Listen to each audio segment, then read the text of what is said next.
আজকের ভিডিওটা একটু অন্যরকম, অন্যরকম নিমন্ত্রণের খাবার দাবার। নিমন্ত্রণটা কিসের শেষ পর্যন্ত দেখতে থাকুন, বলছি। আমি আর দাদা দুজনে বাইক নিয়ে বেরিয়ে পড়েছিলাম। না, বাইকটা দাদাই চালাচ্ছিল, আমি পেছনে বসে এসব করছিলাম। তো নিমন্ত্রণটা ছিল লস্করহাটে। বালুরঘাটের আশেপাশে যারা থাকেন বা দক্ষিণ দিনাজপুরের গঙ্গারামপুর এদিকে থাকলে আপনারা চিনতে পারবেন লস্করহাট জায়গাটি।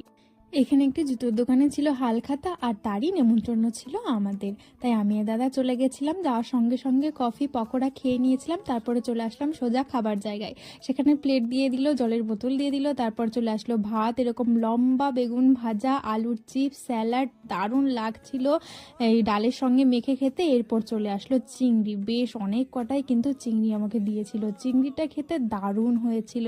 তাই মাটন খাবার পরেও আমি শেষে আবার কিন্তু চিংড়ি চেয়ে খেয়েছি। মাটনটাও বেশ ভালো ছিল, তবে ভাতটা পুরোপুরি সেদ্ধ হয়েছিল না, ভাতটা একটু সমস্যা ছিল, আর রান্নাগুলো বেশ ভালোই হয়েছিল।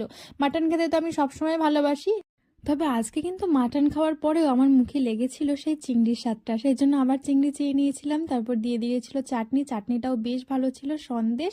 আর আহা হা হা, এইটা কি বলুন তো, কমেন্টে বলে যাবেন। দেখি কজন শেষ পর্যন্ত ভিডিওটা দেখেছেন, তাহলেই বুঝতে পারবো ওটা কি ছিল। এরপর চলে আসলাম খাওয়া দাওয়া করে নিচে, আর কিছু জুতোর কালেকশন দেখছিলাম। তারপরে এরকম ঠকঠকানি রাস্তা দিয়ে বেরিয়ে পড়লাম। ভাববেন না প্রথমে ভিডিও ক্লিপ দেখে আমি হেলমেট পরিনি, এই দেখুন আমি কিন্তু হেলমেট পরেছিলাম।